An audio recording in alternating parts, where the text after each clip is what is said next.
রাধে রাধে বন্ধুরা, ফাল্গুন মাসের শুক্লপক্ষের একাদশী তিথি আমলকি একাদশী বা রঙ্গভরি একাদশী নামে পরিচিত।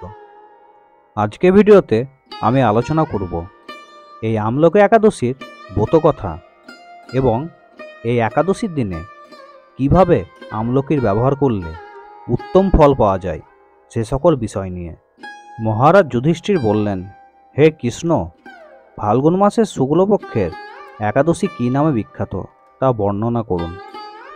শ্রীকৃষ্ণ বললেন, হে মহাভাগ যুধিষ্ঠির, মান্ধাত্তার প্রশ্নের উত্তরে মহাত্মা বৈশিষ্ট্য এই একাদশীর মহিমা কীর্তন করেছিলেন। আপনার কাছে এখন আমি সেই কথা বলছি। এই একাদশীর নাম আমলকি। বিষ্ণুলোক প্রদানকারী রূপে এই একাদশী বিশেষভাবে মহিমান্বিত। একাদশীর দিন আমলকি বৃক্ষের তলে রাত্রি জাগরণ করলে সহস্র গাভীদানের ফল লাভ হয়। হে পাণ্ডুনন্দন, পূর্বে ব্রহ্মার রাত্রিতে দৈনন্দিন প্রলয়ে উপস্থিত হলে স্থাবর জঙ্গলসহ দেবতা, অসুর ও রাক্ষস সব কিছুর বিনাশ হয়। তখন ভগবান সমুদ্রে অবস্থান করেন। তার মুখপদ্ম থেকে চন্দ্রবর্ণের এক বিন্দু জল ভূমিতে পড়ে। সেই জলবিন্দু থেকে একটি বিশাল আমলকি বৃক্ষ উৎপন্ন হয়। এই বৃক্ষের স্মরণ মাত্র গোদানের ফল, দর্শনে তাহার দ্বিগুণ এবং এর ফল ভক্ষণে তিনগুণ ফল লাভ হয়। এই বৃক্ষে ব্রহ্মা, বিষ্ণু আর মহেশ্বর অবস্থান করেন। এর প্রতিটি শাখা প্রশাখা ও পাতায় ঋষি, দেবতা ও প্রজাপতিগণ বাস করেন। এই বৃক্ষকে সমস্ত বৃক্ষের আদি বলা হয় এবং তা পরম বৈষ্ণব রূপে বিখ্যাত। অতএব এই শ্রেষ্ঠ ব্রত সকলেরই পালনীয়। এখন এই ব্রতের একটি অদ্ভুত ইতিহাস আপনার কাছে বর্ণনা করছি। প্রাচীনকালে বৈদিশ নামে এক প্রসিদ্ধ নগর ছিল। এই নগরে চৈত্ররথ নামে এক রাজা রাজত্ব করতেন। চন্দ্রবংশীয় পাশবিন্দুক রাজার পুত্ররূপে তিনি জন্মগ্রহণ করেন। তিনি অত্যন্ত শক্তিমান ও ঐশ্বর্যশালী ছিলেন। শাস্ত্র জ্ঞানেও তিনি ছিলেন সুনিপুণ। তার রাজ্যের সর্বত্রই মনোরম আনন্দপূর্ণ এক দিব্য পরিবেশ লক্ষ্য করা যেত। প্রজারা ছিলেন বিষ্ণুভক্তি পরায়ণ। সকলেই একাদশী ব্রত পালন করতেন। তার রাজ্যে কোনো অভাব অমঙ্গল ছিল না। এইভাবে প্রজাদের নিয়ে রাজা চৈত্ররথ সুখে দিন যাপন করতে থাকেন।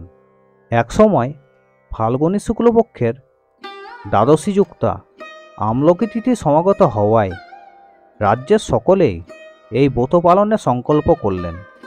ওই দিন প্রাতঃস্নানের পর প্রজাদের নিয়ে রাজা ভগবান শ্রী বিষ্ণুর মন্দিরে যান।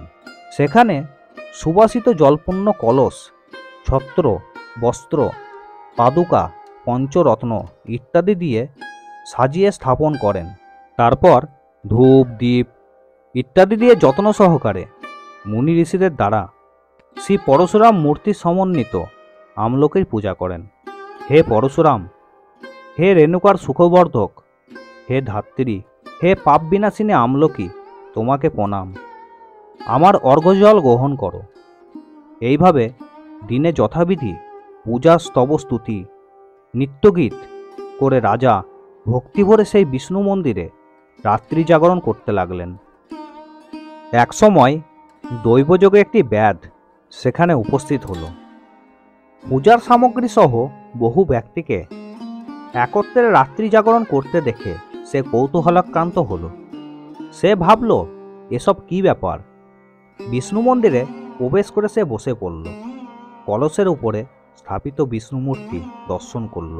ভগবান বিষ্ণু এবং একাদশীর মাহাত্ম্য সে মনোযোগ দিয়ে শুনল। সারাদিন ওই ব্যাধ কিছু আহার করেনি। এইভাবে ক্ষুধায় কাতর হয়ে সেখানে সে রাত্রি জাগরণ করল। পরদিন প্রজাসহ রাজা নগরের দিকে যাত্রা করলেন। সেই ব্যাধও তার গৃহে ফিরে এলো। এরপর একসময় ব্যাধের মৃত্যু হলো। একাদশীতে রাত্রি জাগরণ ব্রত প্রভাবে সেই ব্যাধ পরবর্তী জন্মে এক রাজ্যের অধীশ্বর রূপে নিযুক্ত হলো। জয়ন্তী নামে এক নগরী ছিল।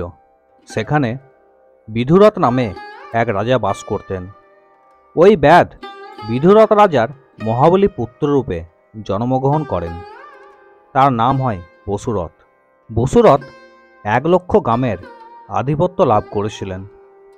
তিনি ছিলেন সূর্যের মতো তেজস্বী, চন্দ্রের মতো কান্তিমান ও পৃথিবীর মতো ক্ষমাশীল। বিভিন্ন সদ্গুণে ভূষিত বসুরথ ছিলেন পরম বিষ্ণুভক্তি পরায়ণ। এই মহাদাতা রাজা একবার শিকার করতে গিয়ে পথ ভুলে যান। গভীর জঙ্গলের মধ্যে ক্ষুধায় পীড়িত হয়ে তিনি ক্লান্তিবশত শুয়ে পড়েন। এমন সময় কতগুলি পর্বত নিবাসী ম্লেচ্ছ রাজার কাছে এসে নানানভাবে উৎপীড়ন করতে থাকে। রাজাকে তাদের শত্রু মনে করে তাকে হত্যা করতে উদ্যত হয়। পূর্বে এই রাজা আমাদের পিতামাতা, পুত্র সবাইকে মেরে ফেলেছে, আমাদের গৃহ ছাড়া করেছে, এই রকম বলতে বলতে ম্লেচ্ছরা রাজাকে হত্যা করতে এগিয়ে এলো। তারা বিভিন্ন অস্ত্র শস্ত্রে তাকে আঘাত করতে থাকলো, কিন্তু আশ্চর্যের বিষয় তাদের সকল প্রচেষ্টা ব্যর্থ হলো। তারা রাজার কোনো ক্ষতিই সাধন করতে পারেনি। তখন রাজার শরীর থেকে নানা অলঙ্কারে বিভূষিতা এক পরমা সুন্দরী স্ত্রীমূর্তি আবির্ভূতা হন। মহাশক্তিধারিণী ওই নারী অল্প সময়ের মধ্যেই সকল পাপী ম্লেচ্ছকে নিধন করল। রাজার নিদ্রাভগ্ন হল। এই ভয়ানক হত্যাকাণ্ড দেখে রাজা অত্যন্ত বিস্মিত হলেন। তিনি বলতে লাগলেন, আহা, আমার শত্রুদের হত্যা করে কে আমার প্রাণ রক্ষা করল? এমন কৃপালু কে আছে?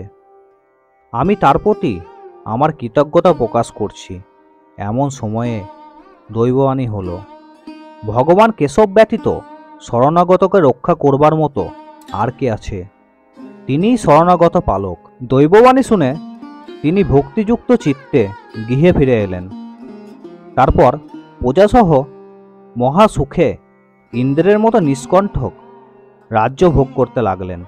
বশিষ্ঠ বললেন, হে রাজন, যে মানুষ এই পরম ও উত্তম আমলকি একাদশী ব্রত পালন করেন তিনি নিঃসন্দেহে বিষ্ণুলোক প্রাপ্তি হন। আমলকি একাদশীর দিনে আমলকি গাছের তলায় বসে ভগবান বিষ্ণুর পুজো করলে ভগবান বিষ্ণু অত্যন্ত প্রসন্ন হন।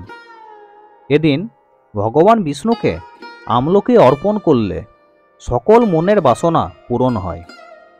মনে করা হয় আমলকি গাছের তলায় বসে নারায়ণের আরাধনা করলে 1000 গরুদানের সমান পুণ্য অর্জন করা যায়।